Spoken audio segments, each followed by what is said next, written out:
Muy buenos días, hermanos de Capilla Fidelidad. Mi nombre es Alan Legarda y hoy vamos a estar revisando la introducción a los Hebreos, la carta a los Hebreos, que es sin lugar a duda muy curiosa y también diferente a lo que acostumbramos a ver. Pero como siempre, antes del devocional, vamos a empezar en oración. Señor Padre Celestial, gracias por este tiempo que nos da, Señor, un nuevo día, una nueva oportunidad. Te pedimos de que seas tú, Señor, hablándonos por medio de tu palabra y de que seas tú edificándonos por medio de esta. Te lo pedimos en tu santo nombre, Jesús. Amén. Bueno, entrando en materia respecto a este devocional, tenemos el versículo 1 del capítulo 1, que nos dice: Dios, habiendo hablado muchas veces y de muchas maneras en otro tiempo a los padres por los profetas. Y bueno, continúa esta idea en el versículo 2. Pero lo que quiero que reparemos es que esto de por sí ya es muy diferente a lo que vemos usualmente en las cartas bíblicas. ¿A qué me refiero? Bueno, podemos ver un ejemplo y es Filemón, justamente la página anterior a esta. El versículo 1 nos dice: Pablo, prisionero de Jesucristo, y el hermano Timoteo, al amado Filemón, colaborador nuestro. Y si venimos escuchando los devocionales, o simplemente si hemos leído otras cartas, sabemos que esto se parece más a lo de siempre, una presentación. Es lo que solemos esperar al inicio de una carta, decir quién escribe, a quién se le escribe, dónde está, algo así, es lo que todos han hecho y lo que van a seguir haciendo. Pablo, Juan, Pedro, Santiago, todos ellos al escribir una carta hacen este tipo de incisos, una presentación. Pero Hebreos, bueno, como ya nos dimos cuenta, Hebreos es diferente. Esto ha llevado a varios puntos de discusión, ya que estos datos que el autor suele dar, pues en este caso, en el caso de Hebreos, son solo especulaciones o suposiciones. Por ejemplo, primer punto, ¿quién es el autor? Bueno, la mejor respuesta que podemos dar es que no lo sabemos. El autor nunca se presenta ni nos deja saber algo que nos lleve a determinar quién era él en realidad. Pero como dije, hay suposiciones. Muchas personas creen que el autor era Pablo. Esto porque, como vamos a ver, en el texto se muestra un conocimiento muy amplio del Antiguo Testamento. Y como Pablo era fariseo, pues muchos dicen que tiene sentido de que él sea el autor. Otros se basan en el capítulo 2, en los versículos 3 y 4, que nos dicen: ¿cómo escaparemos nosotros si descuidamos una salvación tan grande, la cual, habiendo sido anunciada primeramente por el Señor, nos fue confirmada por los que oyeron, testificando Dios juntamente con ellos, con señales y prodigios y diversos milagros y repartimientos del Espíritu Santo según su voluntad? Al leer que ellos oyeron y que testificaron juntamente con Dios, la gente afirma que esos ellos son los apóstoles. Así que si el autor no se incluye entre ellos, la gente dice que es un creyente de segunda generación. Así que algunos nombres que la gente suele atribuir es Apolos o también Bernabé, pero lo que les digo son solo suposiciones, son solo creencias, pero nada concreto. Otro punto, ¿a quién va dirigida la carta? Eso sí está en un sentido mucho más explícito, tanto que pues el nombre de la carta nos lo dice, Hebreos. Pero estos tenían unas características especiales. La primera es que eran judíos que estaban fuera de Israel, es decir, eran hebreos de habla griega, es lo que nos dicen las evidencias y también lo podemos confirmar con el texto.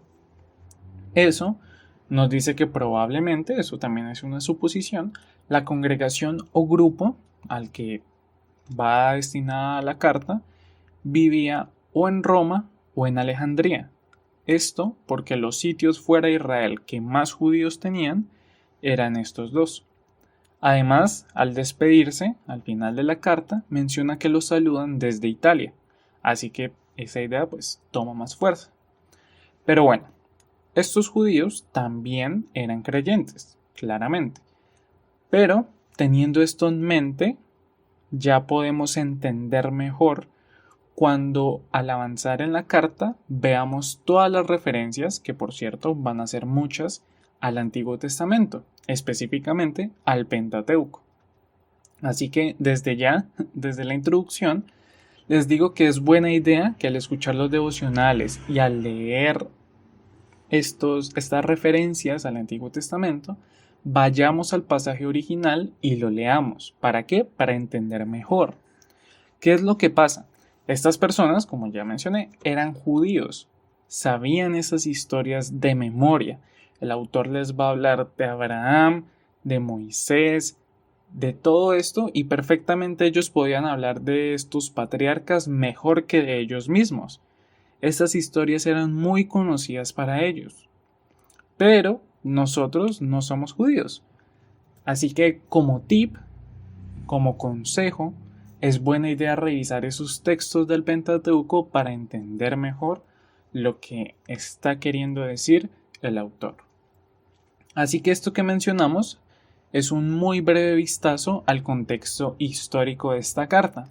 Realmente, como pudieron notar, no hay mucho concreto, no hay mucho seguro. Es más lo que se desconoce que lo que se tiene certeza. Y si bien eso sería una información muy importante, también es verdad que no es lo fundamental de la carta ni de la palabra de Dios en sí. Lo importante es lo que Dios quiso decir a través del autor y dejó aquí plasmado. Es por eso que vamos a ver de qué es lo que va a hablar esta carta en términos muy generales. Tal como mencioné, hay un recorrido por parte de la historia del pueblo de Israel relatada en el Antiguo Testamento. Lo interesante de esto es que vamos a ver cómo todo esto apunta directamente a la persona de Jesús. Ese es el propósito de mencionar toda esa historia, que los mismos judíos pudieran ver que Jesús es el porqué de todo lo que escucharon que alguna vez le pasó a Israel. No solo eso, sino que, como el pastor enseñó cuando vimos esta carta a los hebreos como iglesia, Jesús es superior. ¿A quién? Bueno, a muchas de esas figuras que los israelitas veían de alta estima o como supremas. Abraham, Moisés, algunos sacerdotes, entre otros.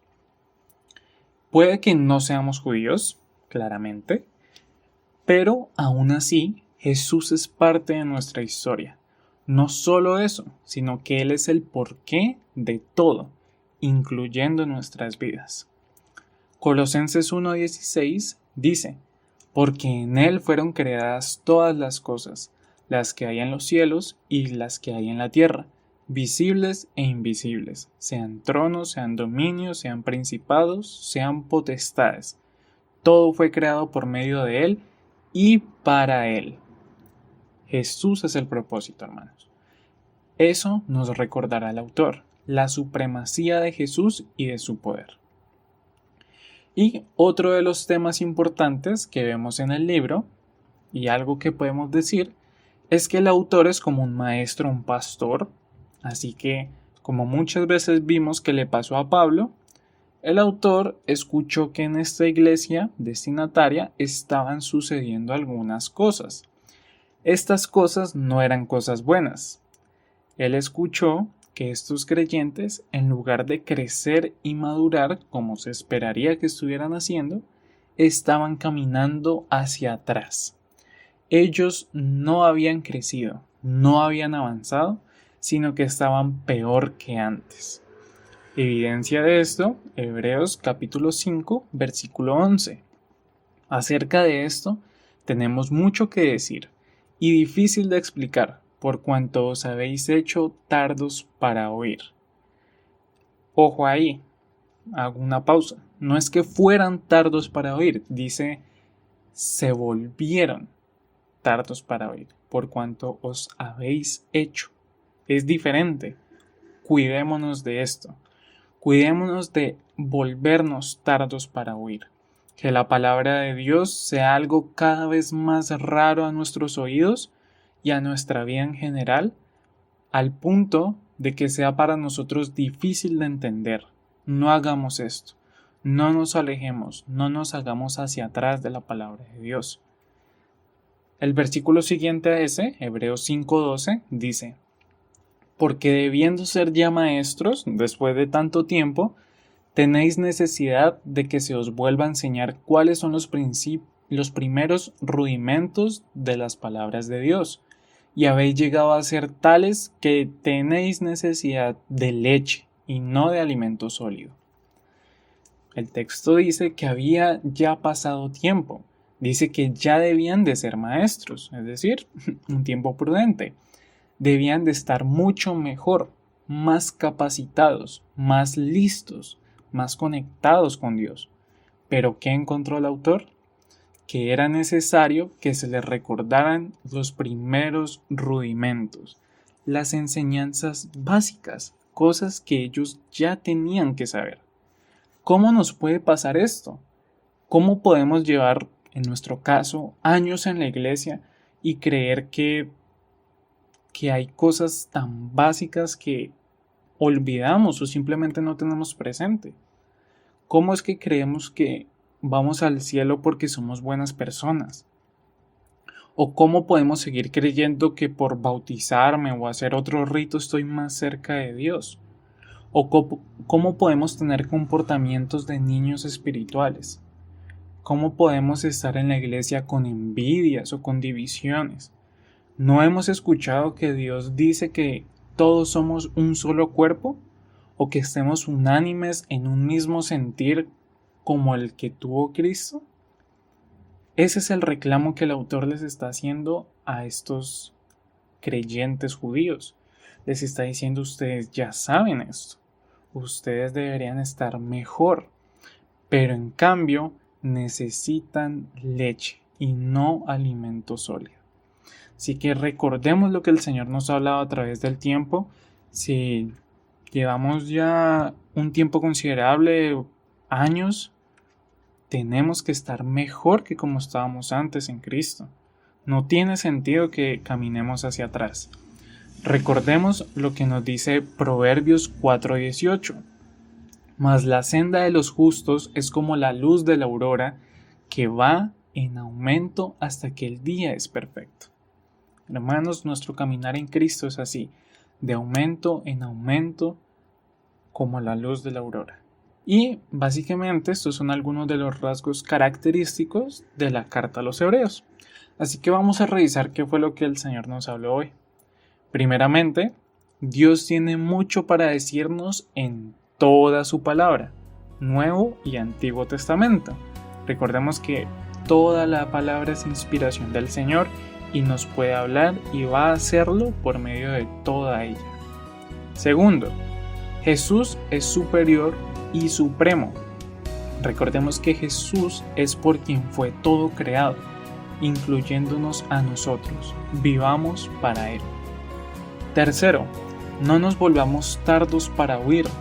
No nos desacostumbremos a escuchar la palabra de Dios, que al contrario cada vez sea más placentera y más fácil para nuestros oídos. Y por último, recordemos que la vida con Cristo es para que vayamos de menos a más cerca de Él, más conectados con Cristo. Señor Padre Celestial, gracias por este tiempo que nos das, Padre. Gracias por tu amor, por tu misericordia, por recordarnos estas cosas, Señor. Gracias por decirnos a través de tu palabra, Señor, qué es lo que quieres de nosotros, que quieres nuestra oración, porque eres superior, eres supremo, Señor, y también que no somos niños por siempre. Es hora de crecer, es hora de madurar, de acercarnos más a ti, Señor, y te pedimos de que nos des tanto el querer como el hacer para que esto sea así en nuestras vidas, Jesús. Te agradecemos y te lo pedimos en tu santo nombre, Jesús. Amén.